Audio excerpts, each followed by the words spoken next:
Hey Dragons, welcome to week 4 of music class. Hey listen, today I'm coming to you from a little bit different location. I've been working hard on setting up the recording studio in my house, and I figured I'd spend a little bit of time just starting off this lesson showing you what it looks like when you take the recording process just a little bit more seriously. I personally have worked as a studio musician, as a studio arranger, and I'm starting my process as learning how to be an engineer. That is the person who kind of does all the technical business when it comes to recording music.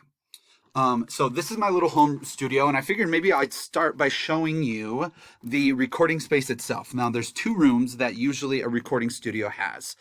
The first room that you would use if you're a recording artist is the live room. This is the room where all the instruments hang out. This is the room where you might have a drum kit set up. You might have a bunch of different gear, headphones, mics, and so on.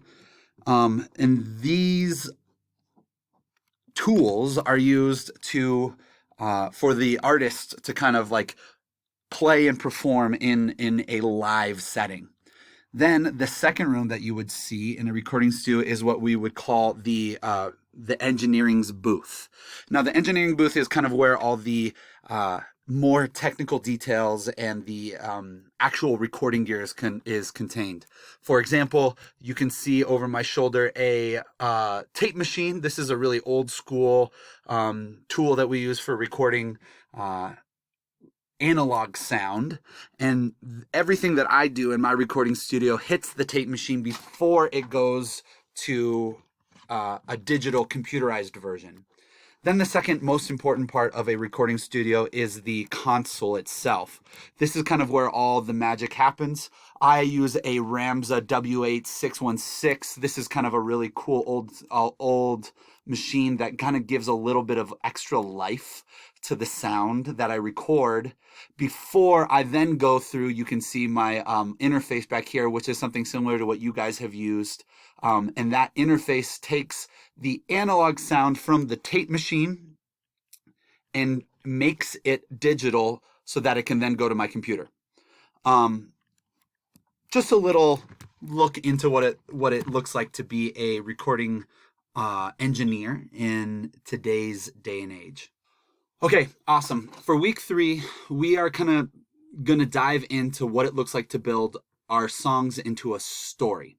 We're going to use the format that we framed out to build something called plot into our music. Now, I'm sure the word plot is actually a pretty familiar term for you guys. It's something we certainly use when we talk about the way stories are built in our literature classes. Now, we have already established that in our class, great musicians approach a piece of music with a firm understanding of the story they wish to tell. And so the stories that are strong in literacy class, a lot of those same rules and tools that you would use in that class also get used when we make music in music class. At the end of this lesson, my expectation is that you're able to develop a story with the intro, verse, chorus, outro, pop song arrangement that we've already built in previous lessons. Before we get started, though, you need to remind yourselves that in music, we use something called consonance and dissonance. And these are two different types of harmony to assign an emotional quality to the story we're telling. Consonance being a sweet sounding harmony. And today you need to understand that as being a major chord or a major tonality.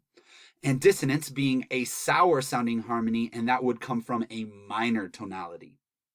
And then, like I said, we are going to use plot, and the 3 main elements of plot being the rising action, which are the series of events that build the interest of the song to the listener, the climax, which is the most exciting part of the song, and then finally the falling action, which is the final resolution of the song. At this point, we have established a form that is the pop form arrangement.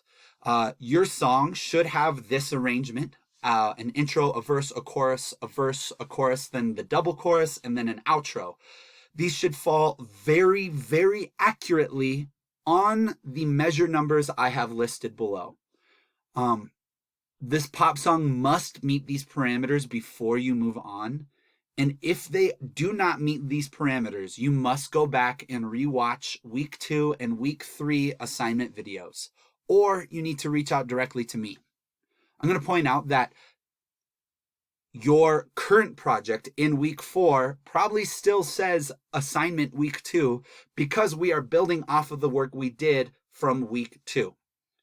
And your project right now should have 3 loops in it: the basic 4-beat, a backbeat, and a MIDI bass.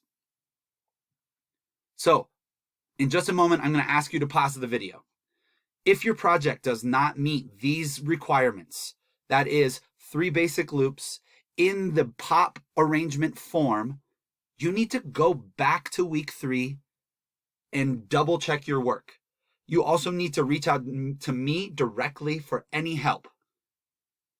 Pause the video and check your work now.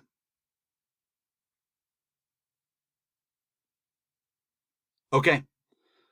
If you have pressed play, that means your current project that is titled Assignment Week 2 meets the pop form arrangement with the 3 loops that I have had listed: the basic 4-beat, the backbeat, and the MIDI bass. This week, the key knowledge that I expect you to gain from this lesson is that songwriting requires a firm understanding of the story you are telling, and certain musical choices that you are about to make can help you tell that story. Every great song has some kind of story, and however simple it happens to be, and great musicians, that means you, know what story you are trying to tell. You have a very firm understanding of that story. And now the skill that I expect you to gain from this lesson is how to use consonance and dissonance, texture and energy in order to help you develop the plot of your song's story. All right, so for those of you who have met the requirements of this project so far, I have gone in to your arrangements and turned your 3 main loops, your 3 main instruments from your rhythm section, that means the drums and the bass, and I have turned them dark blue. I have changed the color. These are your do not touch tracks. In order to maintain the arrangement, we must make sure we leave our rhythm section in place. What I'm trying to say here is that the framework we have built into our music must remain intact. This is true almost universally in music, and especially in pop music. If your arrangement is organized accurately, I have changed the colors of those tracks to a dark blue. Do not touch the dark blue tracks. So listen, this is another kind of check for understanding, but listen, if your rhythm section's colors have been changed to blue, you can then move on from this video. If not, you need to go back to week 3 and week 2's assignment video, or reach out to me directly for help. When I say go, you're going to pause the video, check to see if your rhythm section's colors have been changed to blue. If yes, press play. If not, go back to week 2 and week 3 assignment video, or reach out to me directly in Teams for help. Go. All right. If you press play, that means your rhythm section tracks are blue and you are ready to move on.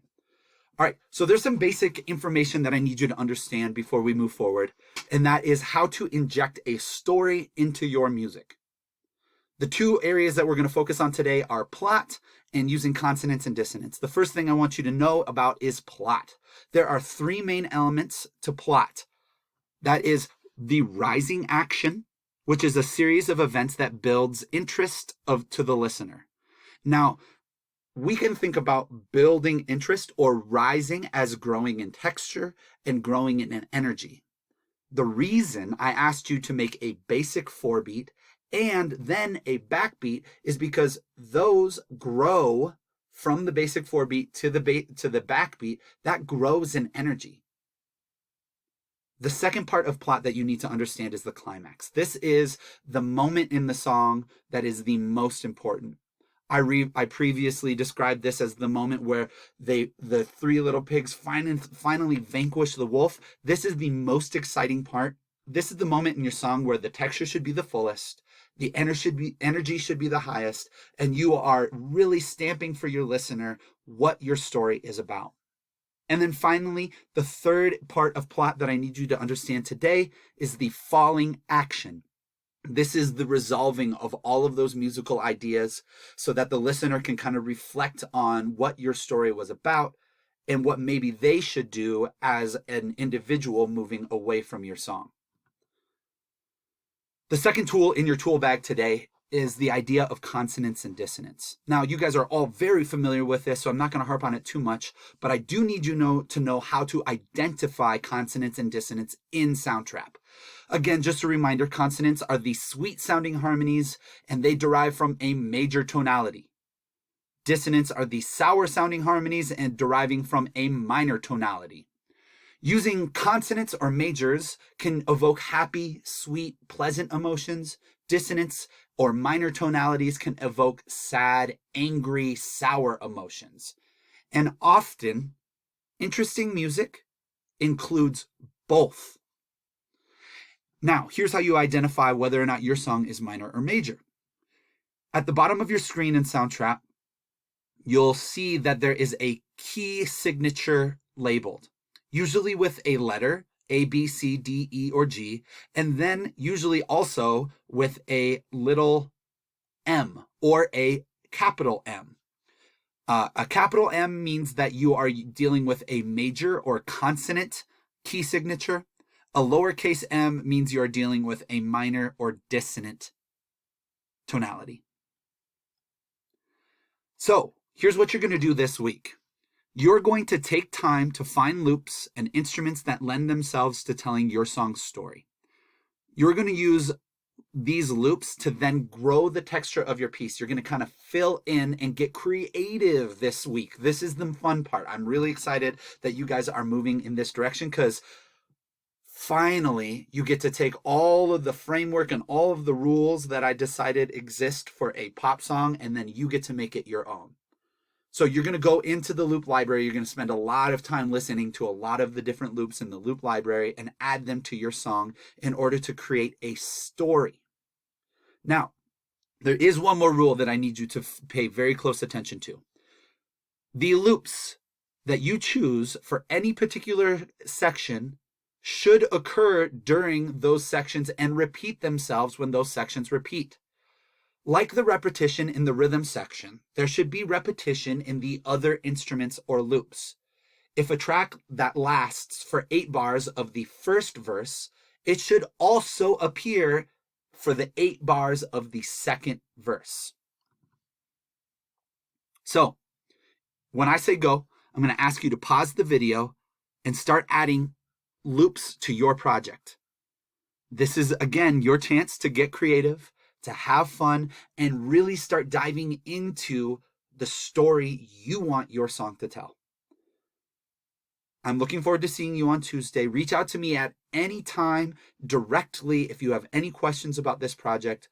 But if you're at this point, congratulations. You have been crushing it in my class. I am so proud of you and so excited to hear what music you come up with this week. Bye, guys.